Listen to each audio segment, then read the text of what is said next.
अध्याय 1। नीली राख का सपना।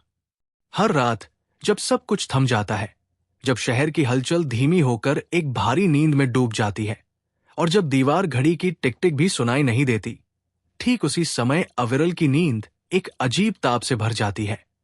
एक ऐसा ताप जो आग की तरह जलता नहीं, लेकिन पूरे शरीर को सिहरन से भर देता है, जैसे कोई बहुत पुरानी स्मृति जो शरीर में नहीं, रूह के भीतर कहीं दबी हो, अचानक करवट लेकर आंखों से दिखने लगती हो।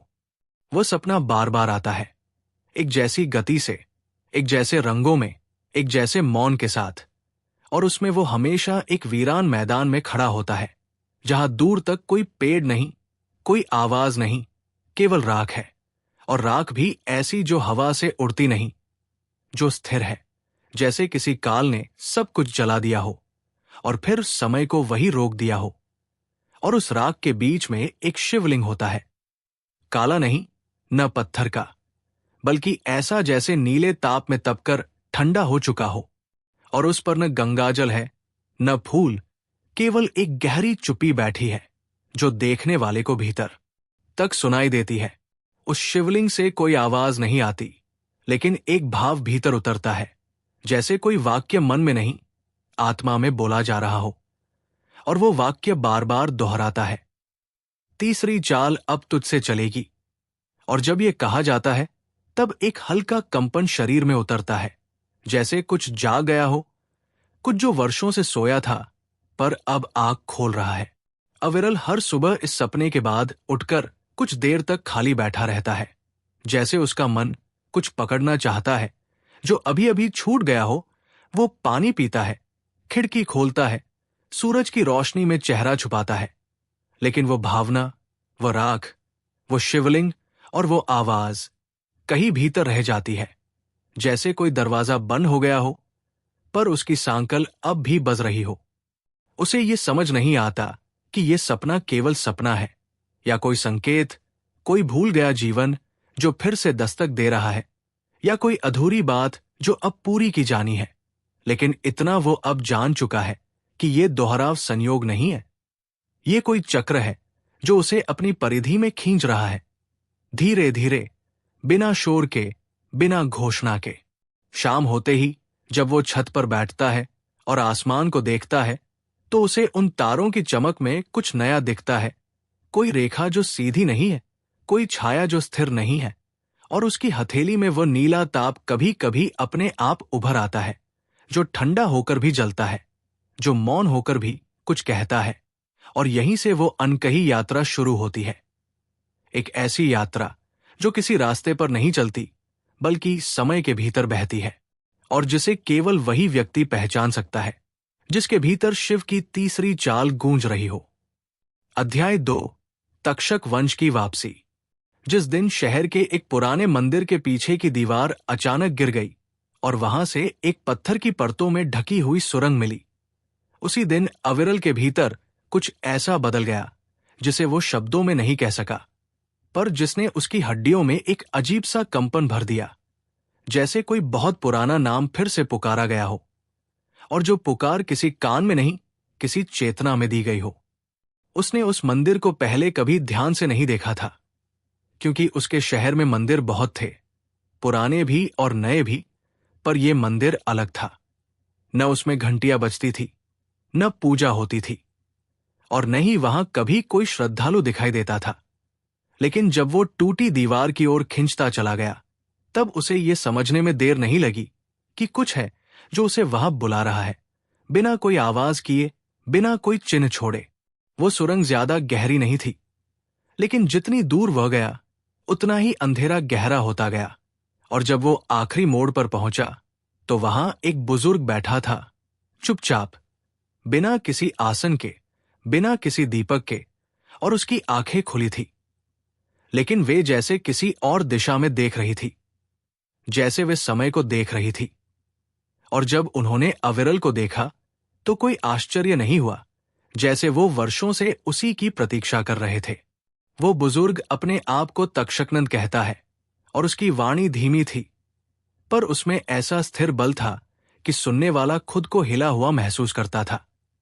और उसने जो पहली बात कही वो ये थी समय गोल नहीं होता, वो सर्प की तरह चलता है, और तुझे वही सर्प वापस बुला रहा है जिसके वंश में तू जन्मा था, जिसे तू भूल गया था और जिसे अब तुझे फिर से जीवित करना है।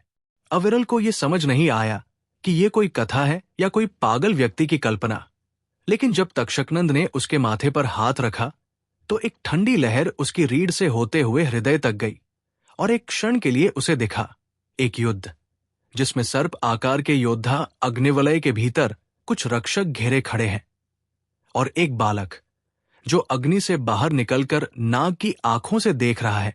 वो बालक वही था, लेकिन किसी और काल में। तक्षकनंद ने बताया कि यह सब कोई कल्पना नहीं, बल्कि वही स्मृति है जो उसकी आत्मा की दीवार में गहरी धंसी थी।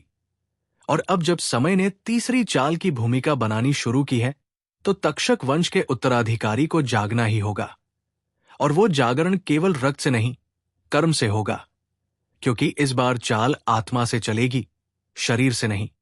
अविरल को अभी कुछ समझ नहीं आ रहा था, लेकिन उसके भीतर जैसे कोई पथ बनता जा रहा था, एक ऐसा पथ जो बाहर नहीं दिखता था पर भीतर की दिशा तय कर रहा था। और उसने पहली बार अपनी हथेली की लकीरों को देखा, जो अब पहले जैसी नहीं रही। उनमें एक रेखा थी जो बीचों बीच चमकती हुई आगे बढ़ती थी, और वो रेखा कोई सामान्य रेखा नहीं थी। वो एक नाग की तरह घूमती हुई कहीं पहुंच रही थी, शायद वही जहां तीसरी चाल को जागना है। अध्याय 3, उज्जैन का संधि चक्र। शहर की हलचल से दूर, जहां सड़कें धीरे धीरे पुराने पत्थरों में बदल जाती है और हवा में धूल नहीं बल्कि इतिहास की गंध बहती है, वही एक ऐसा नगर है जो समय का केवल भाग नहीं बल्कि उसका केंद्र रहा है। और वही उज्जैन अब अविरल की यात्रा का अगला पड़ाव बन चुका था, एक ऐसा पड़ाव जो न भूगोल से जुड़ा था, न किसी योजना से, बल्कि सीधे उस चेतना से जिसका सूत्र अब खुल रहा था। धीरे धीरे, मौन में, उज्जैन में प्रवेश करते ही अविरल को एक अजीब सा अनुभव हुआ, जैसे हवा में कोई गति नहीं थी लेकिन सब कुछ हिल रहा था, जैसे सूर्य ऊपर था लेकिन रोशनी भीतर उतर रही थी, और जैसे उसके कदम जमीन पर चल रहे थे लेकिन उसकी आत्मा कहीं और जा रही थी। और जब तक्षकनंद उसे उस पुराने मंदिर के गर्भगृह तक ले गए, जहां दीवारों पर समय नहीं बल्कि दिशाएं अंकित थी, और जहां एक यंत्र धरती में आधा गड़ा हुआ था, तब उसने पहली बार उस ऊर्जा को महसूस किया जिसे शब्दों में बांधा नहीं जा सकता। उस यंत्र का नाम था संधि चक्र, और ये केवल एक ज्योतिषीय रेखाचित्र नहीं था, नहीं कोई तांत्रिक रचना, ये एक जीवित द्वार था जो तभी खुलता है जब साधक समय के 3 खंडों, भूत, वर्तमान और भविष्य को एक साथ देखने की सामर्थ्य रखता हो। और जब अविरल ने उस चक्र को छुआ तो उसे एक धीमी सी धड़कन सुनाई दी, जो न उसकी हृदयगति थी, न पृथ्वी की गूंज। वो तो जैसे किसी अनदेखे युग की स्पंदन थी जो अब फिर से जीवित हो रही थी। तक्षकनंद ने समझाया कि उज्जैन केवल एक नगर नहीं है, ये वो बिंदु है जहां समय रुकता नहीं, मुड़ता है, जहां ग्रह केवल गणना के विषय नहीं, चेतना के सूत्र बनते हैं, और जहां 3 विशेष यंत्रों की ऊर्जा एक साथ मिलती है, कालयंत्र, चक्रद्वार और स्मृति रेखा। और ये संधि चक्र उन्हीं तीनों का संगम है, जिसमें यदि एक बार कोई साधक प्रवेश कर जाए तो वो अपने भीतर के सभी जन्मों की प्रतिध्वनियां सुन सकता है। और वही प्रतिध्वनियां अब अविरल के भीतर गूंजने लगी थी, धीरे धीरे, जैसे कोई न भूला हुआ राग फिर से जाग रहा हो। अविरल ने आंखें बंद की और उसे अपनी चेतना के भीतर वे स्थल दिखाई देने लगे जहां वो कभी गया नहीं था, वे युद्ध जिनमें उसने कभी तलवार नहीं उठाई थी, और वे वचन जो उसने कभी कहे नहीं थे, लेकिन फिर भी वे सब उसके भीतर जीवित थे, क्योंकि वे उसके नहीं, उसके रक्त की स्मृतियां थी। और उस संधि चक्र ने केवल एक द्वार नहीं खोला था, बल्कि उसके भीतर की नींद को तोड़ दिया था। अब उसे यह भी ज्ञात हुआ कि उसकी ये यात्रा कोई मार्ग नहीं, बल्कि एक जागृति है जो उसकी सांसों में बसी है, उसकी दृष्टि में जलती है। और जब तक वो उस तीसरी चाल की परतों तक नहीं पहुंचता, तब तक ये यात्रा थम नहीं सकती। और उसी क्षण से उसे पहली बार ये समझ में आया कि काल के साथ चलना सरल है, पर काल को समझकर उसके भीतर चलना ही असली परीक्षा है। अध्याय 4 कालसूत्र के संरक्षक। जब किसी के जीवन में कुछ ऐसा घटने लगता है जो उसके ज्ञान और समझ से बाहर होता है, तो उसे लगता है कि वो किसी भ्रम में जी रहा है।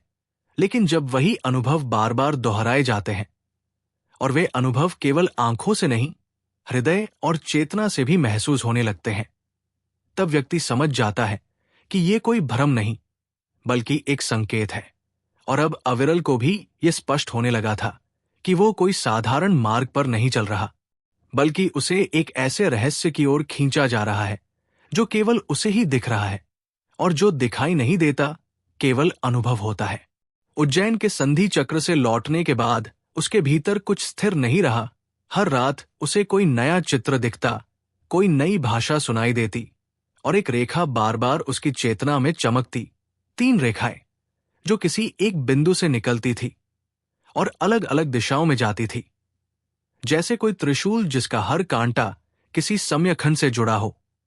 और तक्षकनंद ने इसे कालसूत्र कहा, जो शिव के द्वारा रचा गया एक गुप्त विधान था, जिसमें सृष्टि का सारा ज्ञान, संतुलन और संकट छिपा हुआ था।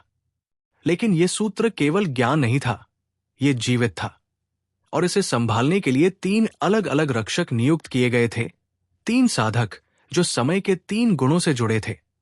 एक जो अतीत का रक्षक था, एक जो वर्तमान की ऊर्जा में स्थित था, और एक जो भविष्य को देखने की क्षमता रखता था। और अब उन तीनों तक पहुंचने का समय आ गया था, क्योंकि जब तीसरी चाल का संकेत मिल चुका है, तो उसे थामने वाले हाथों को भी तैयार होना होगा। तक्षकनंद ने सबसे पहले अविरल को एक शांत पर्वतीय आश्रम की ओर ले जाने का निर्णय लिया, जहां वायुदेव नामक एक वृद्ध साधक रहते थे, जो अब बोलते नहीं थे, लेकिन हवा के कंपन से सब कुछ कह देते थे। और जब उन्होंने अविरल को देखा, तो केवल एक पत्ता अपने कमंडल से उठाया और भूमि पर गिरा दिया, और उस पत्ते पर कुछ नहीं था। लेकिन जैसे ही वो भूमि से टकराया, उसमें से ध्वनि निकली, नहीं कोई शब्द, नहीं कोई मंत्र, बस एक कंपन जो सीधा अविरल की छाती में समा गया। वायुदेव ने कोई उपदेश नहीं दिया, न कोई प्रश्न पूछा, बस अपने हाथ से आकाश की ओर संकेत किया, और उस दिशा में एक बहुत दूर चमकती हुई रेखा थी। और तक्षकनंद ने समझाया कि वह दिशा है मातंगिनी की, जो वर्तमान की अग्नि को संभालती है, और वहां से आगे बढ़ने के बाद ही तीसरे संरक्षक अग्निव्रत तक पहुंचा जा सकता है, जो भविष्य की भाषा पढ़ते हैं, और जिनसे मिलना केवल शरीर की यात्रा नहीं, चेतना की परीक्षा है। अविरल अब थका नहीं था, न भ्रमित था, क्योंकि उसकी श्वासों में अब कोई दूसरा लय उतर आया था, एक ऐसा लय जो पहले न सुना गया था और नहीं समझा गया था, लेकिन अब वो उसके भीतर स्थिर हो गया था। और वो जान चुका था कि ये 3 संरक्षक कोई अलग व्यक्ति नहीं, बल्कि समय के 3 रूप हैं, और जब वो उनके पास जाएगा, तब उसे केवल उनसे नहीं, स्वयं के 3 हिस्सों से मिलना होगा। अध्याय 5 वेला के सिंहद्वार पर। जब कोई साधक अपने भीतर की यात्रा में इतना आगे बढ़ जाता है कि दिशा और दूरी का बोध मिटने लगे, तब वो केवल शरीर से नहीं, चेतना से चलता है। और जब तक्षकनंद के साथ अविरल ने पर्वतीय आश्रम से नीचे उतरकर उस लंबे घुमावदार मार्ग पर प्रवेश किया, जो एक गुप्त जलस्रोत की ओर जाता था, तब उसे यही अनुभव हो रहा था कि उसके कदम नहीं, कोई और शक्ति उसे वहां तक ले जा रही है, जहां समय की धाराओं का संगम होता है, और जहां वेला, सृष्टि की कालसरिता, अपने सबसे रहस्यमय द्वार को छिपाकर रखती है। वेला कोई नदी नहीं थी, न झील, न समुद्र, वो एक चेतन जलधारा थी, जिसमें जल नहीं, स्मृतियां बहती थी, और जिसकी लहरें किसी तट से नहीं टकराती थी, बल्कि साधक की आत्मा से मिलती थी। और जब वे तीनों, तक्षकनंद, अविरल और वायुदेव, उस वेला के तट पर पहुंचे, तब वहां कोई आवाज नहीं थी, कोई हलचल नहीं थी, केवल एक घना मौन था, जिसमें केवल वही सुन सकता था जो अपने भीतर का शोर मिटा चुका हो।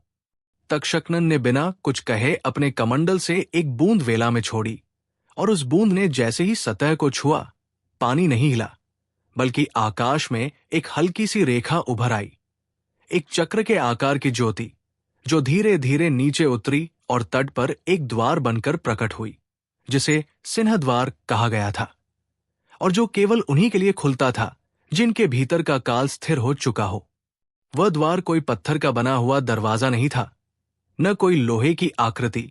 वो एक प्रकाश का घेरा था जो जल से उठता था और आकाश तक जाता था, और उसमें प्रवेश करने के लिए कोई मंत्र नहीं, कोई शक्ति प्रदर्शन नहीं चाहिए था। केवल ये आवश्यक था कि भीतर भय न बचे। और अविरल जब उस द्वार की ओर बढ़ा तो उसे लगा जैसे समय उसकी पीठ से उतर रहा है और वो खाली हो रहा है, अपने नाम से, पहचान से, विचारों से, सब कुछ से। उस घेराव में प्रवेश करते ही उसे अजीब दृश्य दिखाई देने लगे। वो स्वयं को एक बालक के रूप में देखता है, फिर एक वृद्ध के रूप में, फिर किसी युद्ध भूमि पर खड़े योद्धा के रूप में, और सब एक ही क्षण में, जैसे समय अब एकरेखा नहीं, वृत्त बन गया हो। और उसकी चेतना उन सभी रूपों को बिना चौंके, बिना विचलित हुए स्वीकार कर रही थी, जैसे अब उसे ये बोध हो चुका हो कि वो केवल एक जीवन नहीं, बल्कि कई जीवनों का मिलाजुला स्वरूप है। वेला का सिंहद्वार अब उसके भीतर खुल चुका था, और जब वो बाहर आया तो उसकी आंखों में न कोई चमक थी, न कोई घबराहट, बल्कि एक ऐसी स्थिरता थी जो केवल उसे मिलती है जिसने समय को न पढ़ा हो, न रोका हो, बल्कि उसे जिया हो, बिना किसी प्रयत्न के, बिना किसी नियंत्रण के। वायुदेव ने पहली बार उसे स्पर्श किया और उसके माथे पर एक जलरेखा बनाई जो बहुत देर तक चमकती रही और फिर स्वयं ही लुप्त हो गई। और तक्षकनंद ने कहा कि अब वो वेला को पार कर चुका है। लेकिन अगली परीक्षा वह है जहां अग्नि की रेखा जली नहीं, बल्कि स्मृति बन चुकी है, और वही उसका सामना होगा मातंगिनी से, जो उसे दिखाएगी वो सब जो वर्तमान में घट रहा है, पर वो जो आंखों से नहीं, आत्मा से देखा जाता है। अध्याय 6, नागमंथन और मोहजाल। जब कोई साधक जल और आकाश के द्वार पार कर लेता है, तब अगली परीक्षा अग्नि की होती है। लेकिन ये अग्नि बाहर नहीं जलती, ये भीतर उठती है, और उसी अग्नि में तपकर चेतना को ये जानना होता है कि वो जो सोचती है वो सच है या केवल वो भ्रम है जो समय और स्मृति की परतों में बार बार दोहराया गया है। और जब अविरल ने वेला पार कर ली, तब उसे तक्षकनंद ने उस वन की ओर भेजा जो भौगोलिक नक्शे में नहीं था, लेकिन जिसकी जड़ें नागों की परंपरा से जुड़ी थी, और जहां से कभी शिव के प्रथम अनुगामी निकले थे। वो वन शांत नहीं था, नहीं भयावह, बल्कि एक ऐसे अजीब संतुलन में था जहां हर पत्ता जैसे किसी मंत्र से बंधा हो, हर छाया जैसे किसी स्मृति की परछाई हो। और जब अविरल उस वन में गहराई तक गया, तब उसे वो स्थान मिला जहां चारों ओर नागों की मूर्तियां थी, और उन मूर्तियों की आंखें बंद थी, लेकिन उनमें से कुछ जैसे सांस ले रही थी। और तभी एक वलय खुला, और उसमें से धुआं नहीं, एक दृष्टि निकली जो शरीर को नहीं, विचारों को देख रही थी। वह दृष्टि मोहजाल की थी, एक ऐसा जाल जो किसी भ्रम से नहीं, बल्कि स्वयं की अधूरी इच्छाओं से बना होता है। और जब उसमें प्रवेश किया जाता है, तब साधक को उसकी सबसे गहरी कमजोरी दिखाई जाती है, न किसी शत्रु के रूप में, न किसी डर के रूप में, बल्कि उसकी अपनी परछाई में। और वहां अविरल को दिखा उसका वह स्वरूप जो सदा सब कुछ जानना चाहता था, जो हर उत्तर पर अधिकार चाहता था, जो शक्ति को साधना समझ बैठा था। और उस स्वरूप ने उससे वही प्रश्न किया जो कभी भीतर से नहीं पूछा गया, क्या तू शिव की चाल को समझने आया है या उसे चलाना चाहता है? उस क्षण अग्नि की ज्वाला भीतर उठी, न क्रोध से, न पीड़ा से, बल्कि एक विचलन से, जो तब होता है जब कोई व्यक्ति ये जान जाता है कि वो जिस उद्देश्य से चला था, वो उद्देश्य कभी था ही नहीं, और जो राह वो तय कर चुका था, वो केवल परीक्षा का पथ थी, न कि लक्ष्य का संकेत। तभी नागमंथन शुरू हुआ। कोई भौतिक घटना नहीं, बल्कि भीतर के सारे संशयों का एकत्र होकर चेतना को झकझोरना, जैसे किसी कुएं में हिलोरे उठेन और सारी तलछट ऊपर आ जाए। और उसमें अविरल को दिखा गया अपना भय, मोह, गर्व और वो अस्थिरता जो उसने ज्ञान के नाम पर छुपा ली थी। और वही उस जाल के केंद्र में उसे मिला मातंगिनी, न कोई देवी न कोई साधिका, बल्कि एक मौन स्त्री जिसकी आंखों में समय की धारा बह रही थी और जिसने अविरल से कुछ नहीं कहा, केवल अपना हाथ उसकी छाती पर रखा। और उसी क्षण वह मोहजाल, जो अब तक एक प्रश्न था, एक उत्तर बनकर शांत हो गया। अब अविरल के भीतर कोई विक्षोभ नहीं बचा था, कोई इच्छा नहीं थी जो उसे मोड़ सके। और जब वो उस वन से बाहर आया, तब वो वही व्यक्ति नहीं था जो उसमें गया था। अब उसकी दृष्टि में प्रश्न नहीं, केवल स्वीकृति थी। और मातंगिनी की स्मृति उसके भीतर रह गई, एक मौन ज्योति की तरह, जो अग्नि की तरह जलती नहीं बल्कि शांत करती है।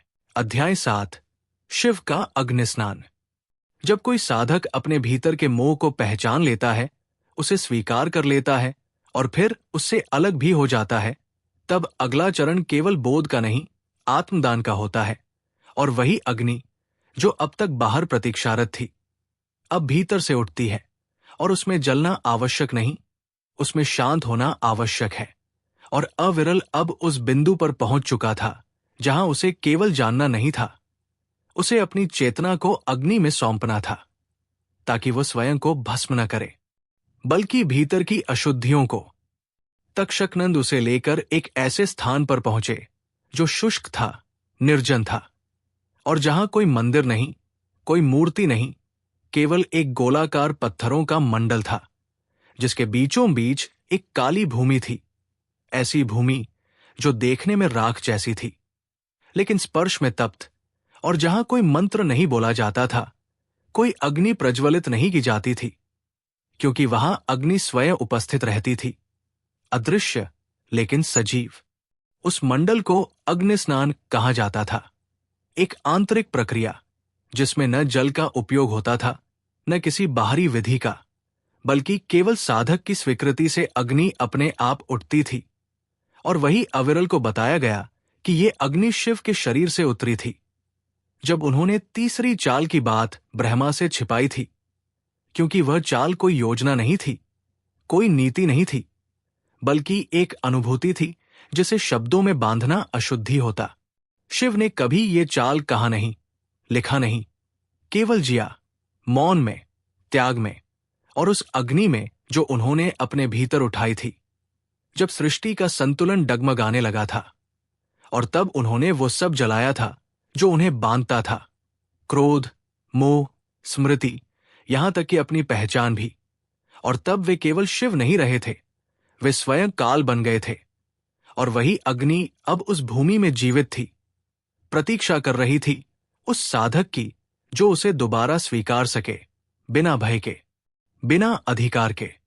अविरल जब उस काली भूमि पर बैठा तो कुछ नहीं हुआ, कोई प्रकाश नहीं, कोई स्पंदन नहीं। लेकिन जैसे ही उसने अपनी आंखें बंद की और सारी संकल्पनाओं को छोड़ दिया, सारी योजनाओं को भुला दिया और केवल एक मौन श्वास को भीतर आने दिया, तब उसके शरीर में एक हल्की ऊष्मा उठी जो सिर से लेकर पांव तक फैली। और फिर सब शांत हो गया, बाहर भी और भीतर भी। वह अग्नि स्नान था, कोई दृश्य नहीं, कोई चमत्कार नहीं, केवल एक अनुभव जो भीतर की गहराई से उठता है और फिर सब कुछ सरल कर देता है। और जब अविरल ने आंखें खोली तो कुछ भी बदला हुआ नहीं दिखा, लेकिन उसकी दृष्टि अब वैसी नहीं रही। उसकी देह से कोई ज्योति नहीं निकली, लेकिन उसकी छाया अब शांत हो चुकी थी।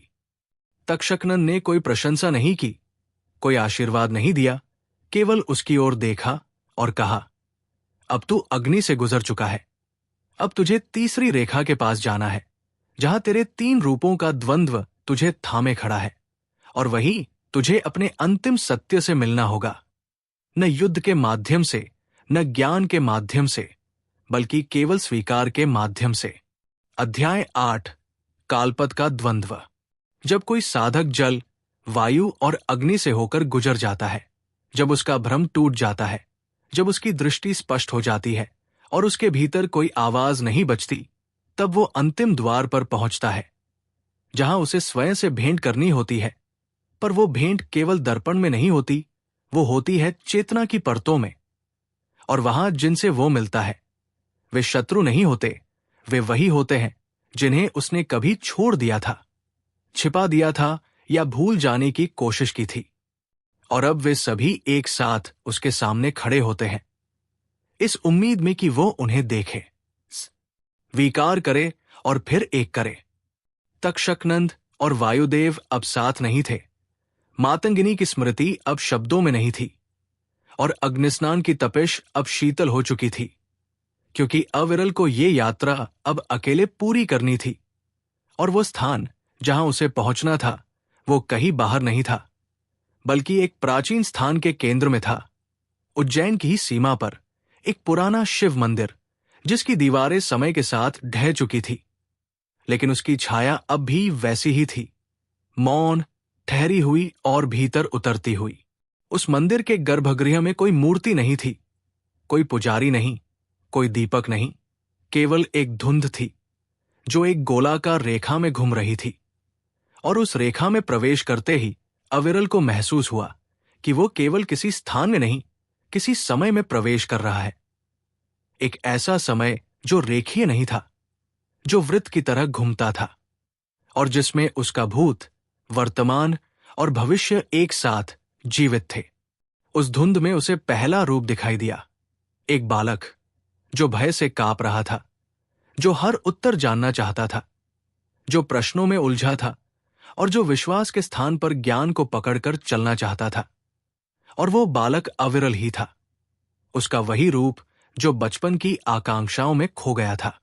दूसरा रूप एक युवक था, तेज, निर्भीक, लेकिन भीतर से खाली, जो उत्तर नहीं चाहता था, केवल सत्ता चाहता था, जो चाल को समझना नहीं, उसे चलाना चाहता था, और जिसकी आंखों में केवल नियंत्रण की इच्छा थी।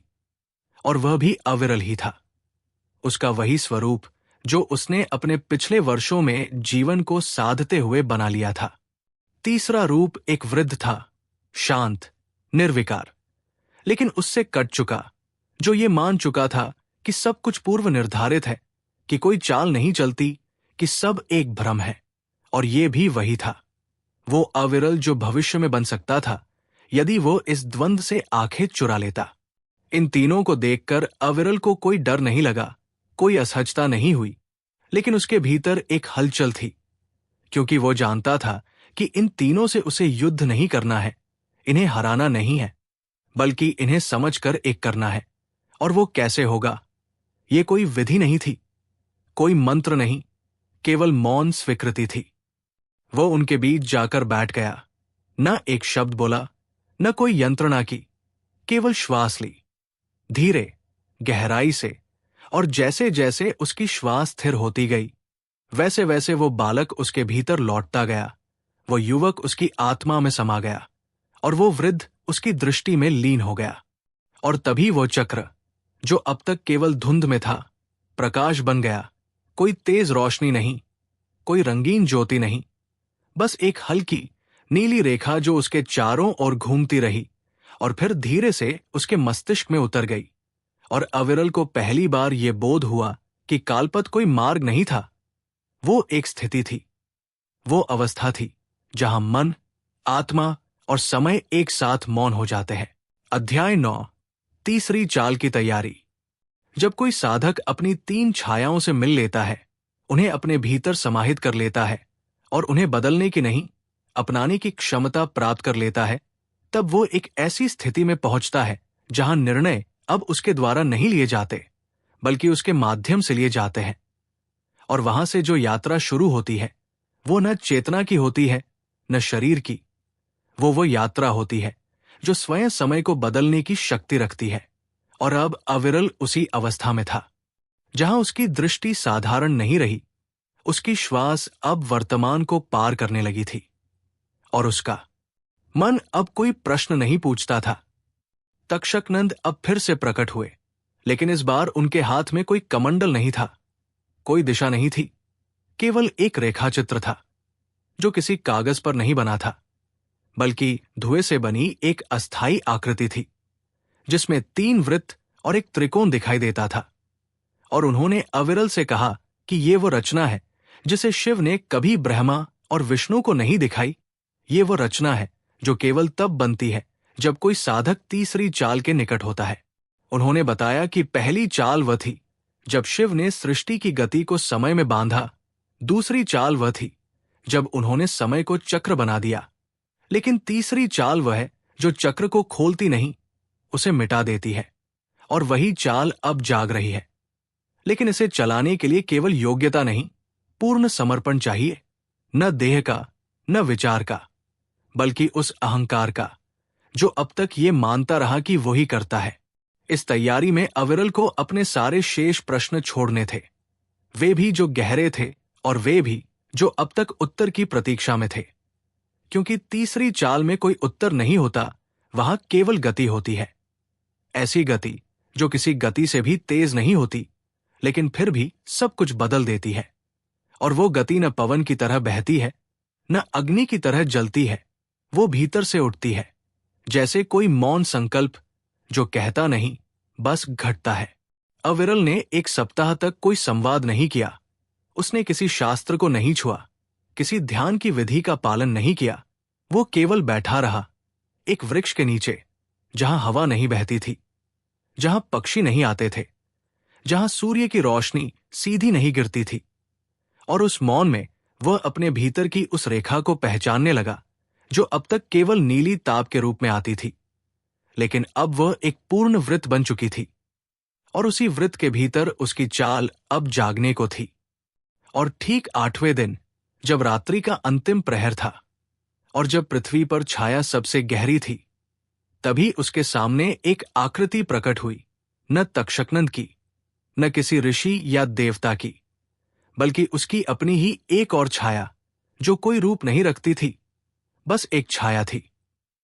वो छाया जो अंतिम बंधन थी। और उस छाया ने उससे कुछ नहीं मांगा, बस सामने बैठ गई। और जब अविरल ने आंखें मूंदी, तब उसे लगा जैसे कोई द्वार खुला, जैसे कोई कालपथ अब भीतर से उसकी श्वास में समा गया। अब वो तैयार था, न युद्ध के लिए, न किसी विजय के लिए, बल्कि उस क्षण के लिए जब चाल अपने आप को उसकी चेतना में चला सके, बिना प्रयास, बिना नियंत्रण। अध्याय 10। शिव की तीसरी चाल। कुछ निर्णय ऐसे होते हैं जो लिए नहीं जाते, घटते हैं। जैसे वर्षा की पहली बूंद जो गिरने से पहले किसी ध्वनि की प्रतीक्षा नहीं करती, जैसे सूर्य की पहली किरण जो उगने से पहले कोई घोषणा नहीं करती। और वैसे ही शिव की तीसरी चाल कोई नीति नहीं थी, कोई दृश्य युद्ध नहीं थी, न कोई युक्ति थी। वो केवल एक मौन गति थी जो उस साधक के भीतर चलती है जो स्वयं को मिटा चुका हो। और अब अविरल उस अवस्था में था जहां स्वयं शब्द की सीमाएं समाप्त हो चुकी थी। रात्रि के उस अंतिम पहर में, जब दिशाएं थकी हुई थी और समय खुद अपनी चाल रोककर प्रतीक्षा कर रहा था, तभी अविरल के भीतर एक हल्की सी गति शुरू हुई, न श्वास की, न हृदय की, बल्कि किसी और चेतना की जो भीतर से उठती गई। और उसने देखा नहीं, सुना नहीं, केवल महसूस किया कि अब वो रेखा जो उसकी आत्मा में उभरती रही थी, अब ठहरी नहीं, वो चलने लगी है। और उसी के साथ कुछ बदलने लगा, बाहर नहीं, भीतर। शिव की तीसरी चाल कोई ऐसी चाल नहीं थी जिसमें कोई चमत्कार घटे, कोई पर्वत हिले, कोई रथ आकाश में दौड़े।